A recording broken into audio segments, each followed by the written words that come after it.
My heart sank when I received a text message from Mum. "Make sure you get the size 10 ones. Last time the top didn't fit," it read.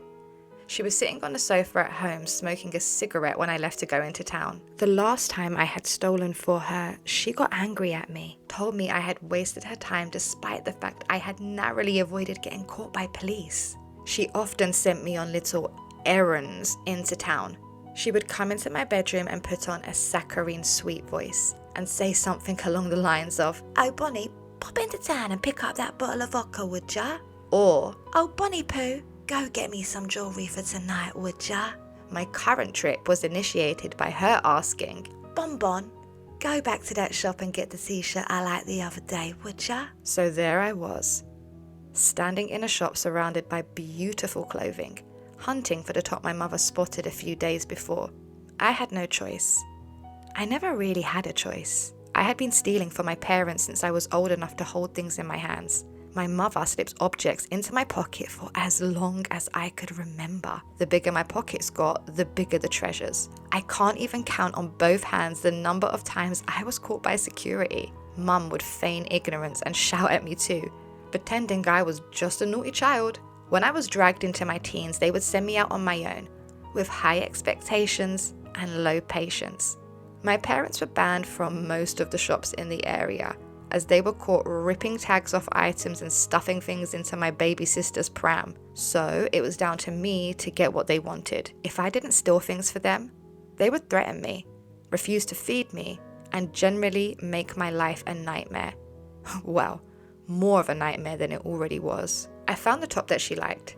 It was a black and lacy thing that weighed barely anything in my hands. I strolled around the shop looking calm and casual as I stroked my fingers down the racks of clothing. I made my way towards the dressing room, and when I was safely locked inside the cubicle, I reached into my bag and got my magnetic tag remover. My parents purchased it from eBay a few years ago. The clothes I had stolen had paid for it 10 times over. With practiced hands, I pulled the security tag off, stuffed the top into the bottom of my bag, and hid the tag underneath the seat. It was moments like this where I reflected on my life. I knew I wasn't normal. None of my friends at school behaved like this, but they didn't know about my life. Dad wasn't around much. He spent more time with his friends than he ever did with us. He always scared me. His face was angular, as if his skin stretched over his skull too tightly. His eyes were sunken and surrounded by dark shadows. The more time Mum spent with him, the more she took on his appearance. Her once plump face became gaunter as the years progressed into my teens. I sighed and exited the dressing room, left to wander the shop again. Stolen top buried at the bottom of my backpack. I did have some money of my own though. I bought sweets and sold them to friends at school for a small profit. My parents didn't know about it, so I stashed the money in a secret box under my bed. I spotted a display of pretty jewellery. Glistening earrings, necklace, and bracelets hung from hooks. One bracelet stood out.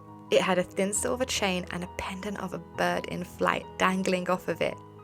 It seemed to be in mid-swoop as it hung in the air. Without considering it for too long, I swiped it from the display and headed over to the counter to pay for it. My heart thudded happily as I paid for it in exact cash. A friendly-looking lady handed me my receipt and told me to have a good day. I smiled back and walked quickly to the exit, securing the delicate chain around my wrist. "Stop there, young lady," a booming voice said from my right. I froze and my breath caught in my throat. Shaking, I turned my head to find a pair of police officers, a man and a woman walking towards me, still unable to breathe. All I could do was blink at them. The male officer said, "We recognise reports of a young woman going into changing rooms with clothes and not coming back out with them. Can we search your bag?" Time moved in a blur from that moment. I vaguely remember them searching my bag, taking me for questioning, a long interview process, and then eventually, where I am now. That's how I ended up in foster care. Turns out my parents were being investigated for a while. I'm not sure who tipped them off, but they had an extensive case file. They showed me.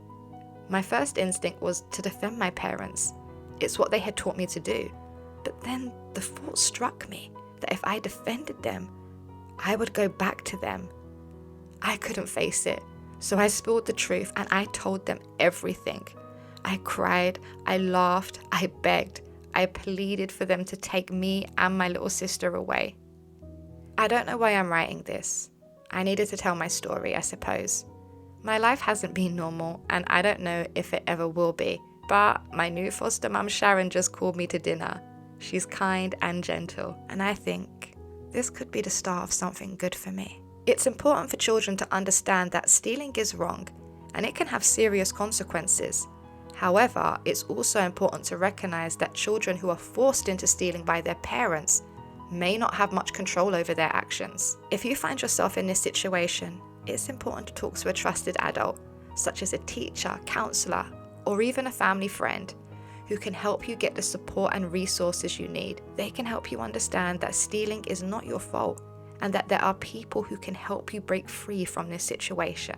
Remember, you deserve to be safe and cared for, and it's never too late to make a change. With the right support and resources, you can overcome this situation and build a better life for yourself. Don't give up hope. And remember, you're not alone. Can you relate? I'd really love to hear your comments. Like and subscribe to this channel for more real life stories.